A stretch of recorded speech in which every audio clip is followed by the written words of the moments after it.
आदरणीय राष्ट्रपति जी, आदरणीय उपराष्ट्रपति जी, आदरणीय स्पीकर महोदय, मंच पर विराजमान सभी वरिष्ठ महानुभाव और सदन में उपस्थित संविधान के प्रति समर्पित सभी भाइयों और बहनों, आज का दिवस बाबा साहब आम्बेडकर, डॉक्टर राजेंद्र प्रसाद जैसे दूरंदेशी महानुभावों को नमन करने का है। आज का दिवस इस सदन को प्रणाम करने का है, क्योंकि इसी पवित्र जगह पर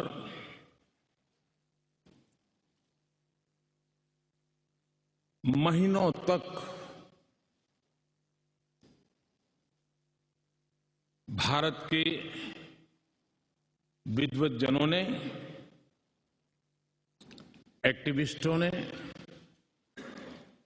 देश के उज्जवल भविष्य के लिए व्यवस्थाओं को निर्धारित करने के लिए मंथन किया था और उसमें से संविधान रूपी अमृत हमें प्राप्त हुआ है, जिसने आजादी के इतने लंबे कालखंड के बाद हमें यहां पहुंचाया है। आज पूज्य बापू को भी नमन करना है। आजादी के जंग में जिन जिन लोगों ने अपना बलिदान दिया, अपना जीवन खपाया, उन सबको भी नमन करने का यह अवसर है। आज 26/11 हमारे लिए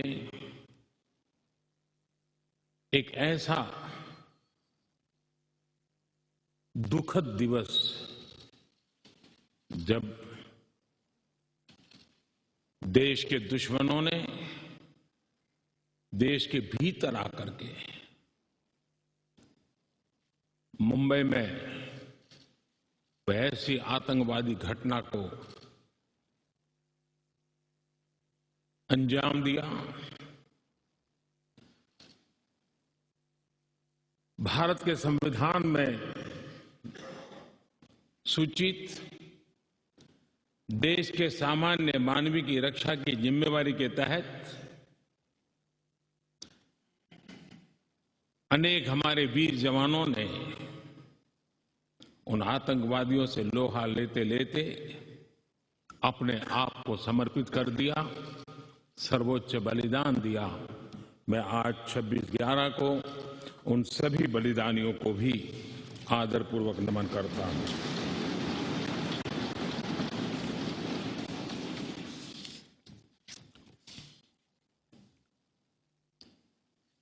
आदरणीय महानुभाव, कभी हम सोचें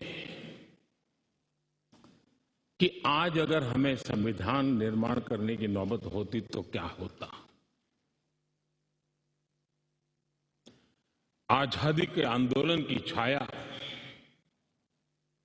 देशभक्ति का ज्वाला, भारत विभाजन की विभीषिका, इन सब के बावजूद भी देश हित सुप्रीम हर एक के हृदय में यही एक मंत्र था। विविधताओं से भरा हुआ देश, अनेक भाषाएं, अनेक बोलियां, अनेक पंथ, अनेक राजे रजवाड़े, इन सब के बावजूद भी संविधान के माध्यम से पूरे देश को एक बंधन में बांध करके आगे बढ़ाने की योजना बनाना, आज के संदर्भ में देखें तो पता नहीं संविधान का एक पेज भी हम पूरा कर पाते, क्योंकि नेशन फर्स्ट कालक्रम से राजनीति ने उस पर इतना प्रभाव पैदा कर दिया है कि देश हित भी कभी कभी पीछे छूट जाता है। ये उन महानुभावों को प्रणाम इसलिए करना चाहूंगा क्योंकि उनके भी अपने विचार होंगे, उनके विचारों की भी धारा होगी, उस धारा में धार भी होगी, लेकिन फिर भी राष्ट्रहित सुप्रीम होने के नाते सबने मिल बैठ करके एक संविधान दिया।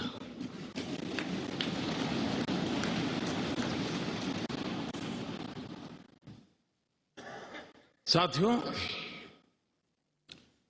हमारा संविधान ये सिर्फ अनेक धाराओं का संग्रह नहीं है। हमारा संविधान सहस्त्रों वर्ष की भारत की महान परंपरा, अखंड धारा, उस धारा की आधुनिक अभिव्यक्ति है।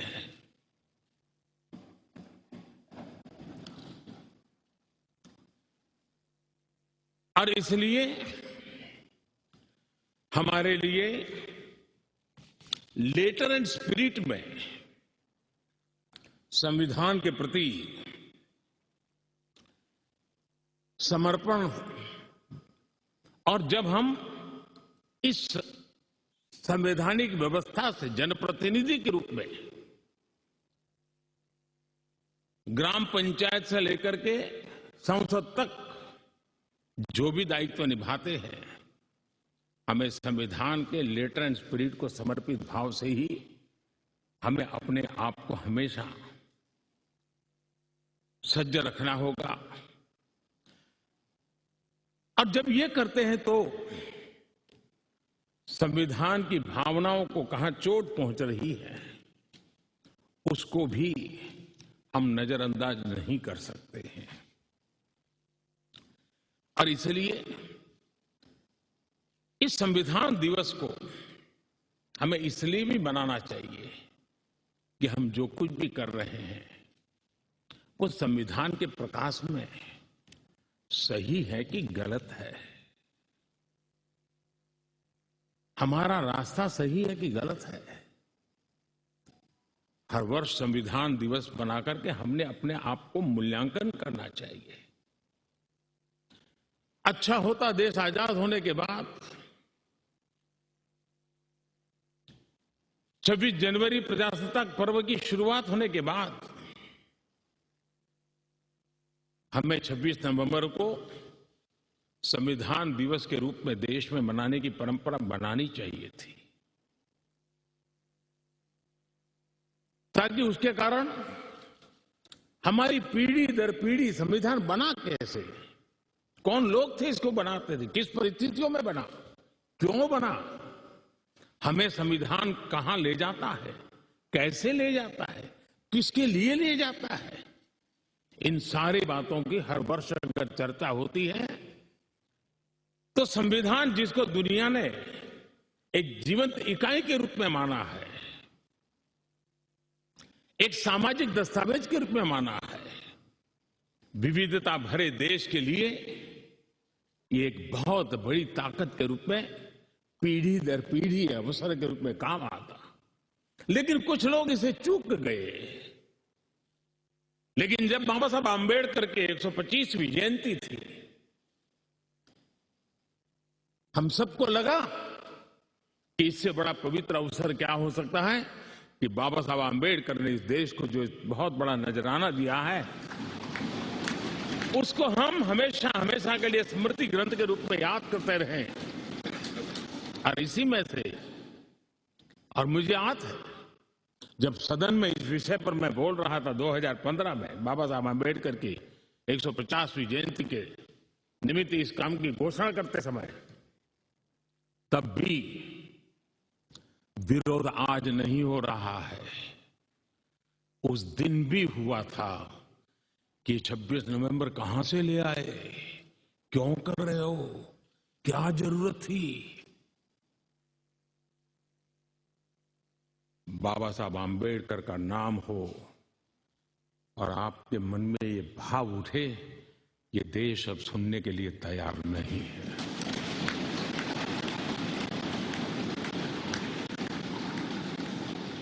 और आज अब भी बड़ा दिल रख करके खुले मन से बाबा साहब आंबेडकर जैसे मनीषियों ने देश को जो दिया है, इसका पुण्य स्मरण करने की तैयारी न होना, ये भी एक चिंता का विषय है। साथियों, भारत एक संवैधानिक लोकतांत्रिक परंपरा है। राजनीतिक दलों का अपना एक अहम महत्व है और राजनीतिक दल भी हमारी संविधान की भावनाओं को जन जन तक पहुंचाने का एक प्रमुख माध्यम है। लेकिन संविधान की भावना को भी चोट पहुंची है। संविधान के एक एक धारा को भी चोट पहुंची है जब राजनीतिक दल अपने आप में अपना लोकतांत्रिक कैरेक्टर खो देते हैं।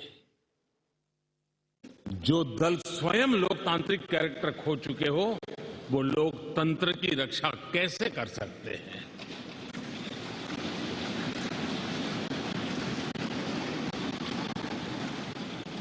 आज देश में कश्मीर से कन्याकुमारी, हिंदुस्तान के हर कोने में जाइए, भारत एक ऐसे संकट की तरफ बढ़ रहा है जो संविधान को समर्पित लोगों के लिए चिंता का विषय है, लोकतंत्र के प्रति आस्था रखने वालों के लिए चिंता का विषय है, और वो है पारिवारिक पार्टियां।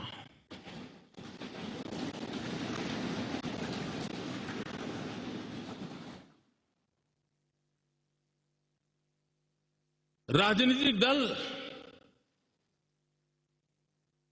Party for the family, party by the family,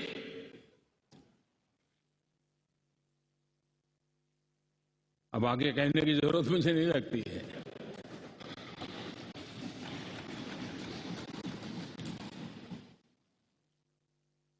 Kashmir से कन्याकुमारी हरी राजनीतिक दलों की तरफ देखिए,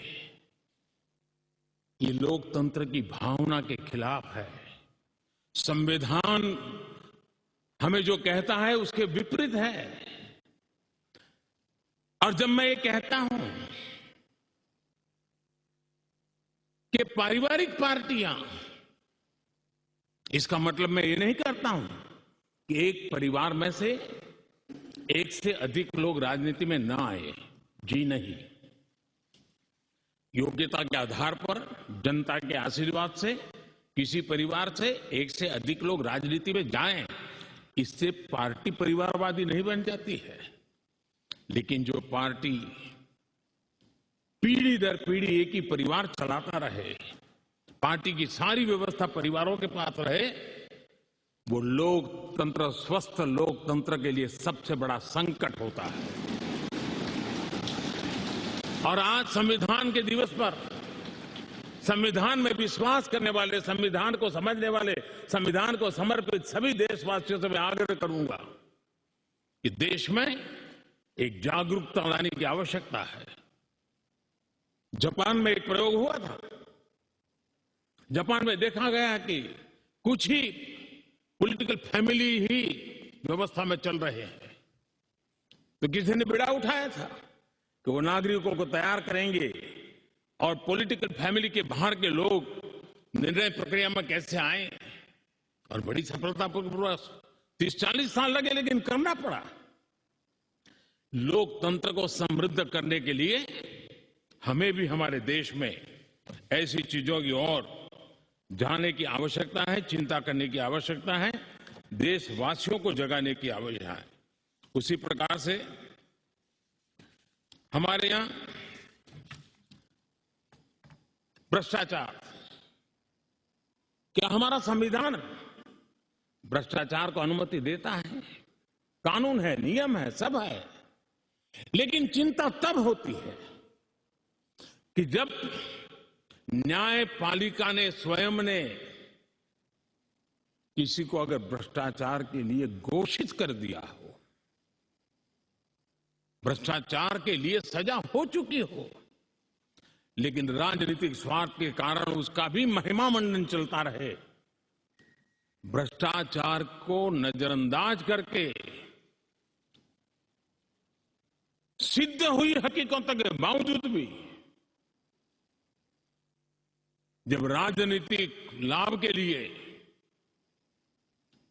सारी मर्यादाओं को तोड़कर, लोक लाज को तोड़ करके उनके साथ बैठना उठना शुरू हो जाता है, तो देश के नौजवान के मन में लगता है कि अगर इस प्रकार से राजनीति के क्षेत्र में नेतृत्व करने वाले लोग भ्रष्टाचार में डूबे हुए लोगों की प्राण प्रतिष्ठा कर रहे हैं, मतलब उनको भी वो मिलता रास्ता मिल जाता है कि भ्रष्टाचार के रास्ते पर चलना बुरा नहीं है। 2-4 साल के बाद लोग स्वीकार कर लेते हैं कि हमें ऐसी समाज व्यवस्था खड़ी करनी है। क्या समाज के अंदर, हां, भ्रष्टाचार के कारण कोई अगर गुनाह सिद्ध हो चुका है तो उसको सुधरने के लिए मौका दिया जाए, लेकिन सार्वजनिक जीवन में प्रतिष्ठा देने की जो स्पर्धा चल पड़ी है, ये मैं समझता हूं अपने आप में नए लोगों को लूटने के रास्तों पर जाने के लिए मजबूर करती है, और इसलिए हमें इससे चिंतित होने की जरूरत है। यह आजादी के 75 साल है, ये अमृत काल है। हमने अब तक आजादी के 75 साल दरमियान देश जिस स्थिति से गुजरा था, अंग्रेज भारत के नागरिकों के अधिकारों को कुचलने पर लगे हुए थे, और उसके कारण हिंदुस्तान के नागरिकों को उसके अधिकार मिले, इसके लिए लड़ना बहुत स्वाभाविक था और जरूरी भी था। महात्मा गांधी समेत हर कोई भारत के नागरिकों को उनके अधिकार मिले, इसलिए वो लड़ते रहे, ये बहुत स्वाभाविक है। लेकिन ये भी सही है कि महात्मा गांधी ने आजादी के आंदोलन में भी अधिकारों के लिए लड़ते लड़ते भी देश को कर्तव्य के लिए तैयार करने के लिए लगातार कोशिश की थी। उन्होंने भारत के नागरिकों में उस बीज को बोने की लगातार कोशिश की थी कि सफाई करो, प्रौढ़ शिक्षा करो, नारी सम्मान करो, नारी गौरव करो, नारी को एम्पावर करो, खादी पहनो, स्वदेशी का विचार, आत्मनिर्भर भारत का विचार, कर्तव्यों की तरफ महात्मा गांधी लगातार देश को तैयार करते रहे। लेकिन आजादी के बाद महात्मा गांधी ने जो कर्तव्य के बीज बोए थे, वो आजादी के बाद वटवृक्ष बन जाने चाहिए थे, लेकिन दुर्भाग्य से शासन व्यवस्था ऐसी बनी कि उसने अधिकार अधिकार अधिकार के ही बातें करके लोगों को एक ऐसी अवस्था में रखा कि हम हैं तो आपके अधिकार पूरे होंगे। अच्छा होता देश आजाद होने के बाद कर्तव्य पर बल दिया गया होता तो अधिकारों की अपने आप रक्षा होती।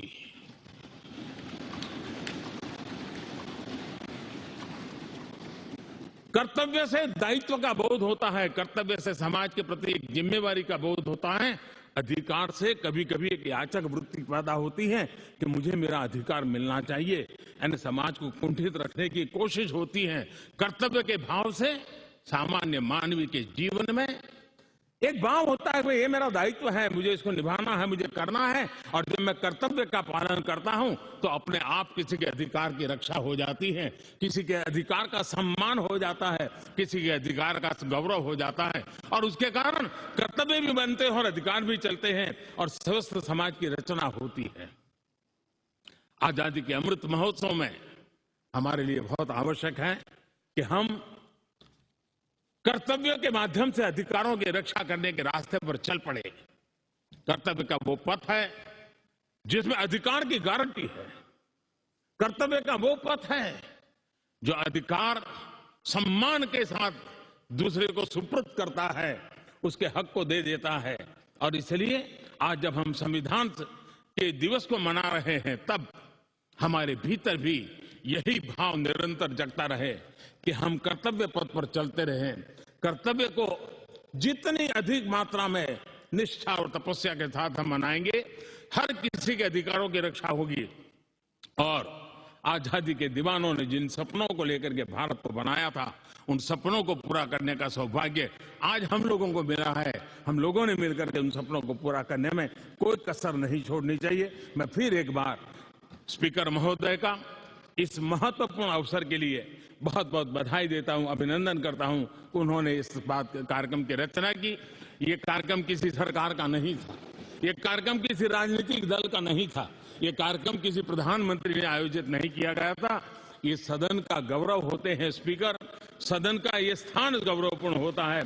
स्पीकर की एक गरिमा होती है, बाबा साहब आंबेडकर की गरिमा होती है, संविधान की अपनी एक गरिमा होती है। हम सब उन महान पुरुषों को प्रार्थना करें कि वो हमें शिक्षा दें, ताकि हम हमेशा स्पीकर पद की गरिमा बनाए रखें, बाबा साहब आंबेडकर का गौरव बनाए रखे और संविधान का गौरव बनाए रखे। इसी एक अपेक्षा के साथ आप सबका बहुत बहुत धन्यवाद।